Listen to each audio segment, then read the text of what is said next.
Eu queria, nesse 11 de agosto, utilizar o tempo de liderança de nosso partido para tratarmos do tema de educação. 11 de agosto é uma data que marca, além do dia do advogado, da advogada, categoria a qual me junto, o dia do e da estudante. Hoje, pela manhã, fomos à Casa do Estudante. E lá tive a oportunidade de dividir algumas reflexões. E vou fazê-lo agora, novamente, utilizando a tribuna desta casa. O Brasil é a 6ª ou 7ª economia do mundo, a depender da organização que faz a medição desses indicadores. 6ª ou 7ª economia do mundo. No entanto, temos ainda,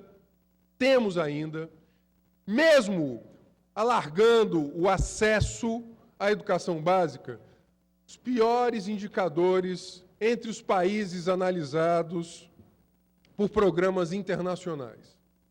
O PISA, por exemplo, é um programa que analisa os países da OCDE, a sua maioria países europeus e alguns países da América Latina, nos coloca reiteradas vezes como o penúltimo país em dados de qualidade.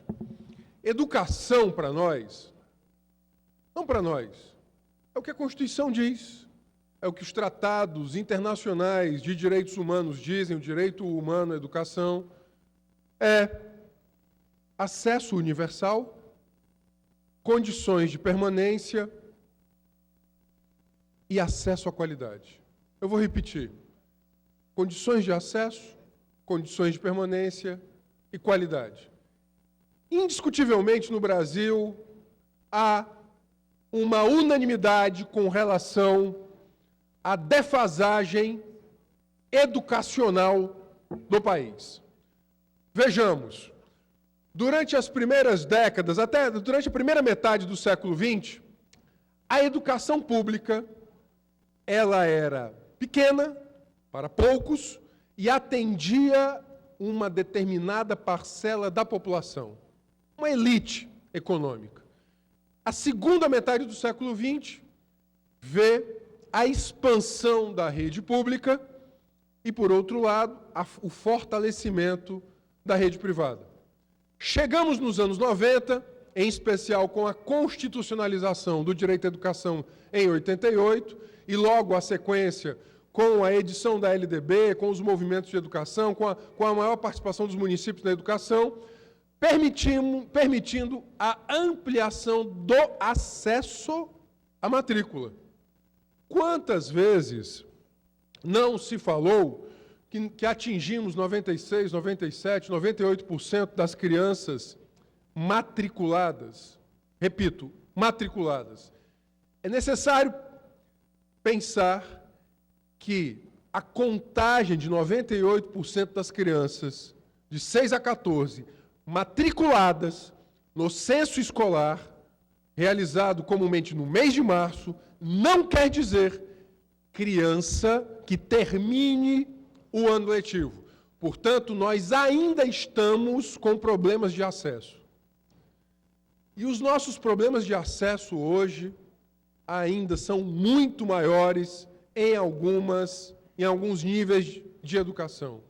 Na educação infantil, em especial na creche e na educação em nível médio e de nível superior. Portanto, nós ainda não completamos o desafio da universalização do acesso e mantemos ainda o desafio da permanência e da qualidade. Tripé fundamental, acesso, permanência e qualidade.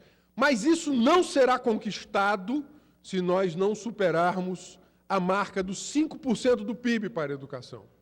Ano passado, a banca financeira levou 17% do PIB da economia nacional para seus lucros. 17% do PIB, dados do Tesouro Nacional. 17% do PIB, não é o pessoal que está falando. Qualquer pessoa pode hoje abrir a página do Tesouro Nacional, vai ver quantos por cento do PIB foram destinados para o sistema financeiro. Nós estamos destinando 5% do PIB para a educação. O PNE, o Plano Nacional de Educação, tivemos uma derrota no PNE. Nós defendíamos 10% de educação, 10% do PIB para a educação pública. Perdemos o pública.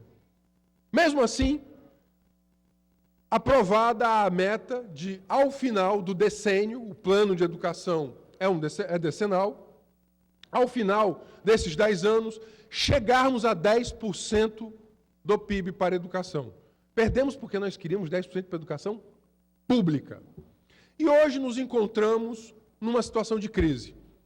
Desaquecimento, desaceleração econômica, portanto, menor arrecadação, cortes orçamentários que, inclusive, atingiram o MEC.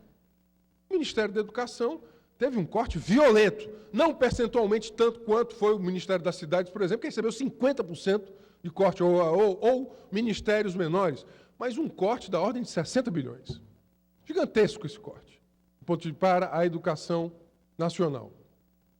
E chegamos, portanto, a esse desafio. No ano em que os municípios aprovam seus planos municipais de educação, que os estados aprovam seus planos estaduais de educação, temos a obrigação de ampliar o financiamento, em primeiro lugar, e ainda outros 3 desafios. E aqui eu queria, tendo em vista que o tempo é exíguo, muito rapidamente relatá-los. O desafio da gestão democrática. O mundo inteiro aprendeu que a educação melhora quando consegue engajar a comunidade na gestão da educação. Por causa da minha militância na área dos direitos da criança e do adolescente, eu visitei muitas escolas da rede escolar de Fortaleza. As boas escolas tinham a participação dos pais, dos alunos, dos trabalhadores, dos professores e trabalhadores técnico-administrativos. Eu visitei escolas em que o pai fiscalizava a chegada da merenda escolar para saber se o peito de frango que foi licitado, na hora da entrega não virava carcaça de frango. Portanto, a democracia é fundamental, é um pressuposto da educação. A educação não pode ser restrita ao ambiente escolar. Quando falamos de educação, nós falamos da educação escolar, mas é fundamental que a comunidade abrace a educação como um desafio. Um terceiro desafio é o da valorização dos professores, dos profissionais de educação. Nós estamos no século XXI e ainda hoje os trabalhadores docentes amargam péssimos salários. Estes que, a algum momento do século XX, na metade do século XX, tinham salários equiparados ao da magistratura, por exemplo. Ampliamos, obviamente, o tamanho do magistério da educação básica no Brasil, sem dúvida alguma, mas nós estamos perdendo cabeças, cérebros, porque muitos docentes acabam sendo comprimidos, levados para ou cargas horárias desumanas, 300 horas, contrato de 200 com contrato de 100, há uma parcela significativa da rede pública em que os professores têm que ter 2 contratos, um contrato de 200 e um contrato de 100 horas, ou então conjugam atividades na rede pública e na rede privada. E o quarto desafio é o projeto político-pedagógico. Nós precisamos de uma escola que dialogue com o século XXI. O que é que nós queremos para os nossos filhos? Obviamente que eles tenham acesso aos melhores níveis de educação. E não uma educação que os forme simplesmente para o mercado e para a obediência, mas que os forme para a democracia, a crítica, o engajamento cidadão, a cidadania, a vida comunitária, que pensem a crise de civilização que nós vivemos, que pensem os direitos humanos e a democracia, que saibam ler o mundo. Vejam só, algumas redes escolares estão assumidamente treinando. O governo do Estado de São Paulo disse que iria reduzir o número de disciplinas para atender aos sistemas de avaliação. Em outras palavras, disseram o seguinte: nós vamos treinar os estudantes para serem... Na hora. Permita um minuto e eu...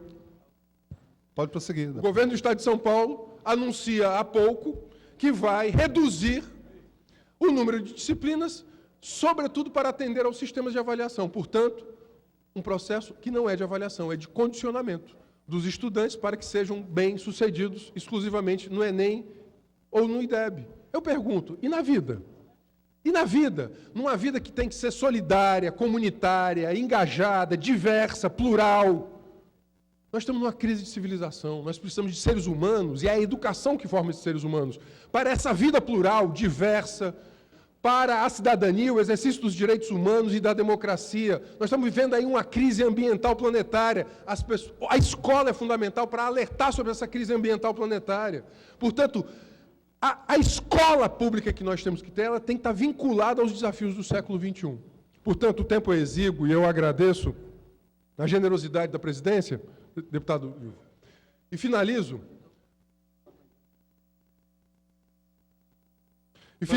com esse desafio. Financiamento, valorização dos professores, gestão democrática da educação e da escola e um projeto político-pedagógico voltado para os grandes desafios da civilização. A dignidade humana, os direitos humanos, a ecologia, a vida comunitária. A educação é, sobretudo, uma aposta que as pessoas podem, sem dúvida alguma, melhorar a vida da sociedade. E termino citando um diálogo entre Sócrates e Protágoras, há 25 séculos atrás. Perguntava Sócrates a Protágoras: é possível ensinar a virtude? Protágoras dizia: sim, é possível. E Sócrates dizia: deve ganhar muito bem aquele que ensina a virtude. Portanto, ele pergunta se é possível. E aqui a educação é a única possibilidade de nós disputarmos, é uma das possibilidades de nós disputarmos os rumos desta sociedade. Uma sociedade que vive uma crise multifacetada. E a educação é fundamental. Para termos uma outra sociedade, temos que ter uma nova educação. Muito obrigado.